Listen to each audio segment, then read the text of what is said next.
सिंधुदुर्ग जिल्ह्यात शिमगोत्सवाला सुरुवात पारंपरिक पद्धतीने होळी साजरी करण्यात आली। आजपासून गोमूचे खेळे, रोंबाटे, कापड खेळे, हुंडोत्सव अशा प्रकारे होळीचे उत्सव सिंधुदुर्गात साजरा करण्यात येणार।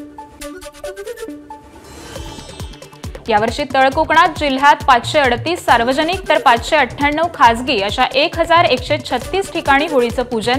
यात कायदा आणि सुव्यवस्था बिघडू नये या दृष्टीने पोलीस प्रशासन सज्ज। गोंदियामध्ये होळीनिमित्त नागरा गावात वृक्षधारा फाउंडेशनच्या वतीने वृक्ष लागवड मोहीम। वृक्ष लागवडीतून पर्यावरण संरक्षणाचा दिला संदेश। यावेळी नैसर्गिक रंगांच्या वापरास देखील प्रोत्साहन देण्यात आलं। गोंदिया जिल्ह्यातील करमगाव इथं होळीनिमित्त गावातील नागरिकांनी एकत्र येत वाईट विचारांची होळी केली। 150 वर्षांपासून सुरू असलेली पारंपरिक प्रथा।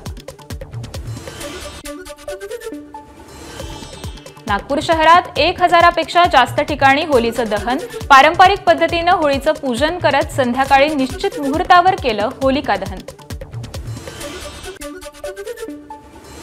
नागपुरात ठिकठिकाणी होलिका दहन, पारंपरिक पद्धतीने पूजन करत होलिका दहन संपन्न। शहरात 1000 पेक्षा जास्त ठिकाणी होलिका दहनाचे कार्यक्रम। रायगडच्या पेण कोळीवाड्यामध्ये 40 फूट उंच होळी, आकाशाला भिडणारी ही उंच होळी पाहण्याकरता हजारो नागरिकांची पेण शहरात रात्री मोठी गर्दी। शिर्डीत साई मंदिरात साजरी झाली होळी। साई संस्थानचे मुख्य कार्यकारी अधिकारी गोरक्ष गाडीलकर यांनी केलं होलीचं पूजन। गुरुस्थान मंदिरासमोर पेटवण्यात आली होळी। होळीनिमित्त साई मंदिराला आकर्षक फुलांची सजावट।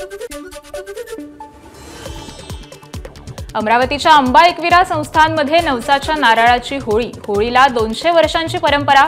भाविक होळीला नारळ, चाकोलीचा हार अर्पण करतात।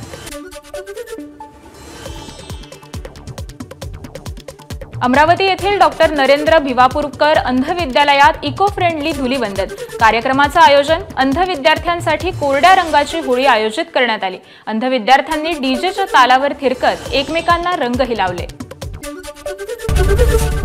एबीपी माझा, उघडा डोळे बघा नीट।